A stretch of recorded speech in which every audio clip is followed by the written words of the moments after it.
eu fui nomeada secretária nacional de saúde. E no Ministério da Saúde, dentro da minha pasta, eu atuava também com saúde indígena. Só que eu estava treinada tecnicamente dentro do Hospital Central do Exército. Foi uma escola, acho que a melhor de todas as escolas que eu tive, na parte da administração da gestão pública. Eu entendia tudo de licitação, eu entendia tudo da administração de alta, média complexidade, atenção básica. E no Ministério da Saúde eu identifiquei que os contratos de horas-voo, que eram os contratos mais caros, eles eram dessa secretaria. E aí, na tentativa de reduzir o valor, né, dos custos, ainda antes de ter ido para a secretaria, eu recebi um telefonema. Na época que eu estava na transição, e eu atendi, era um telefonema pelo Messenger. E a moça do outro lado da linha falou assim: acha o meu pai, acha o meu pai. Eu falei: achar o seu pai? Naquele período, acho que 5 de dezembro, um avião havia caído no meu estado, desaparecido. O piloto desapareceu com 7 indígenas. E como o meu nome estava sendo divulgado de que eu estaria na transição de governo e eu era uma amapaense, a moça me procurou na internet, no Facebook, me achou e ligou pelo Messenger. E eu não pude achar o pai dela. Então eu precisava dar uma resposta. Então por isso eu montei uma equipe e fui homologar pistas de pouso em áreas inóspitas no Brasil. E aí fiz um termo de cooperação com a FUNAI, com a ANAC, com a Infraero, com o Ministério da Justiça, para que eu não incorresse em desvio de finalidade. E fomos homologar as pistas de pouso no Brasil para poder levar saúde com segurança para as comunidades indígenas e comunidades distantes, né? Nós homologamos, regularizamos a pista de pouso do Xingu, Leonardo Vilas Boas. Nós homologamos, tinham 248 pistas para serem homologadas no Brasil, né, nessas áreas inóspitas. Dessas 248, 168 com a utilização, com a obrigação de fazer, sendo utilizadas pelo Ministério da Justiça. Durante 6 meses eu homologuei 28 pistas de pouso, na tentativa de reduzir nas licitações, reduzir o valor dos contratos. Então, óbvio, a partir da minha atuação nessas áreas inóspitas de difícil acesso, nós identificamos a atuação do narcotráfico nessas regiões. E aí começamos a fazer os relatórios para o Serviço de Inteligência, para a Secretaria de Governo.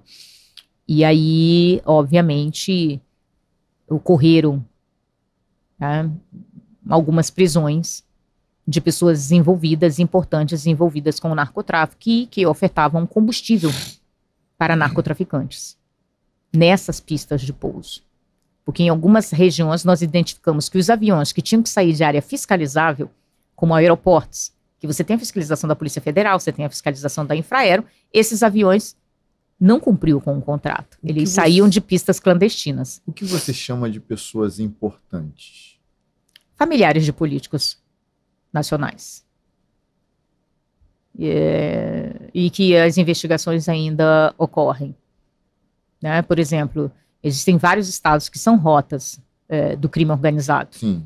Né? E, obviamente, a maior parte desses estados estão em áreas de fronteira, como da Amazônia brasileira. Existe o interesse de que a Amazônia esteja ainda completamente isolada, né? Porque fica mais fácil transitar sem ser vistos. Fiscalizado, né? Exatamente. Então, como são áreas de difícil fiscalização, obviamente, é um local favorável, né? O que culminou? Eu fui feita refém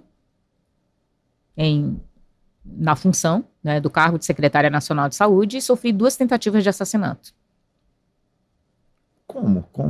Primeiro, se foi refém, em que circunstância? Como isso aconteceu? Dentro do Ministério da Saúde, queriam que eu assinasse um contrato, na época de aluguel de carros de 28 milhões de reais. E esse contrato já estava superfaturado anteriormente, que ele valia 32. E aí, depois de pressões, eles reduziram. Então, o empresário pagou e mandou indígenas para me fazerem refém. Mandou indígenas de ônibus, foram 2 ônibus. do Paraná, com indígenas que sabiam muito bem o que estavam fazendo, porque era a participação notória deles em invasões, em fazer pessoas reféns para obrigá-las a fazer algo do qual não queriam. Então, eu fui feita refém para assinar esse contrato. E como eu já havia tido uma formação específica em SAFE, em salvaguarda e segurança pela ONU, algumas técnicas foram utilizadas ali para que eles me permitissem ir ao banheiro. E no que eu disse que eu ia ao banheiro, eu pulei pelo basculhante do banheiro. Mas você ficava sozinha nesse local? Não, na realidade estava tendo uma reunião, uma conferência com conselheiros, e eles esperaram o momento final e foram... a entrada deles foi facilitada por uma funcionária.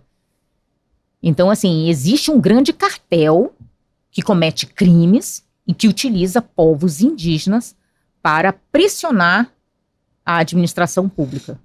Esse gabinete era onde? Brasília. Eu fui feita refém em Brasília. Né? E na época, quando eu pulei pelo basculhante do banheiro, eu fui direto para a Polícia Federal.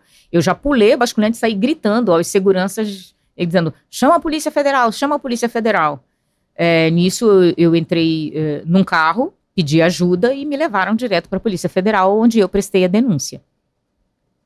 30 dias depois, invadiram um prédio tentando me matar.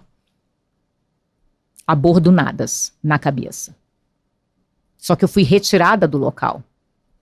E aí eles confundiram uma outra jovem indígena comigo e bordonaram ela. E aí depois eles perceberam que não era eu. Esse caso foi... O que é bordonar? Perdão, bater com um pau na cabeça, aquela arma, uma borduna. Né? Então, por incrível que pareça, novamente lá fui eu para a Polícia Federal. Ela morreu, a menina? Não. Eu fui para a Polícia Federal para fazer a denúncia. Novamente foram indígenas? Novamente utilizados para isso. Porém, por exemplo, isso foi no dia 12, eu estou aqui com um termo, né, de declaração feito na Polícia Federal, à época, 12 de agosto de 2019, na Superintendência Regional, né, da Polícia Federal. E aí eu faço essa declaração, eu digo quem são os autores, né, por quem eu fui feita refém, né? A invasão teria sido liderada por Sônia Guajajara, a atual ministra dos povos indígenas, Célia Chacriabá, que é a atual deputada federal, a Mayal Paiacan, né? E eu fui feita refém. Inclusive tem vídeos, né, da atual ministra, na época, não era só a líder da APIB, Articulação dos Povos Indígenas do Brasil, que recebe dinheiro internacional para poder invadir terras e fazer movimentos.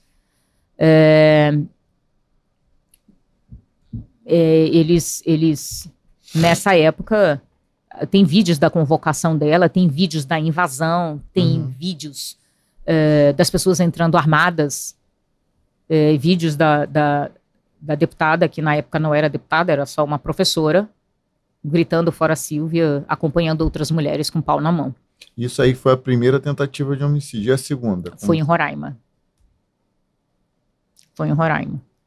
Então, obviamente, eu venho de uma história bem pesada. Eu fiquei mais chocado, assim, foi com a falha na segurança, né? Teve um dos fatos que você falou que a entrada foi facilitada por uma servidora. Eu pedi segurança pública, eu pedi segurança. E o Ministério da Justiça me negou, que eu não era deputada. Porque a minha função era o terceiro escalão, então eu não merecia segurança. Sim, me negaram. Eu tenho os documentos. Caramba.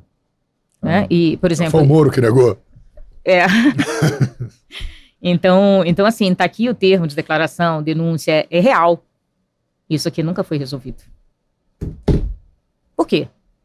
Porque são índios, só conhecem essa modalidade de resolução de problemas? Não. Então, eles sabiam e sabem o que estão fazendo. Só que utilizam a cultura e o ideal imaginário de uma sociedade para manipulá-los. E eu não caio nisso. Eles entram vestidos de pintados e tal. De índio, pintado, um cocá, porrete, arco e flecha, tipo Se tivesse uma luta... Simulando uma manifestação, algo do tipo. Isso. Não, aí fica tão... O que isso comunica, né? Pô, os povos oprimidos, originários oprimidos, contra o Estado que o oprimiu, né? O Estado representa aquele prédio, aquela infraestrutura com aquelas pessoas com uma vestimenta moderna e o outro com aquela vestimenta mais... E te coloca numa situação que uma reação mais enérgica sua, de repente, fala, ai, tá vendo, não é indígena nada, lá tá batendo não, no mas próprio essa povo. era a acusação. Dizia assim, você não recebe aos seus próprios povos.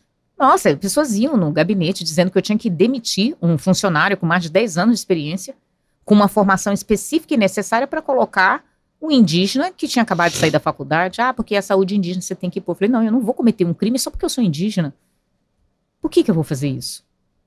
Então, mas você tem que fazer. Eu falei, não, eu não tenho que fazer.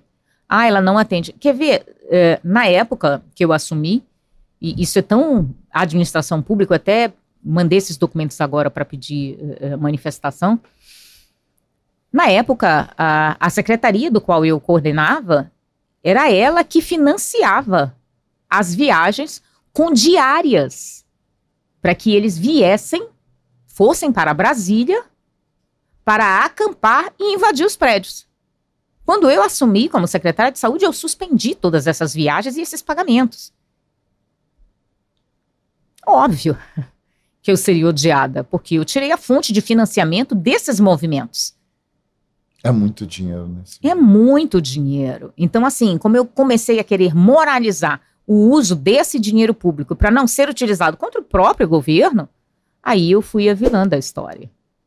Porque eu não queria utilizar o dinheiro público para invasões. Então, veja, assim, como esse grupo foi manipulado ao longo do tempo. Só que no meio desse grupo que era manipulado, existem pessoas que sabem o que estão fazendo. E que são financiados para isso. Então, obviamente, eu não podia, por conta de toda a minha história, ter passado por tanta coisa, ceder a esse tipo de pressão. Simples.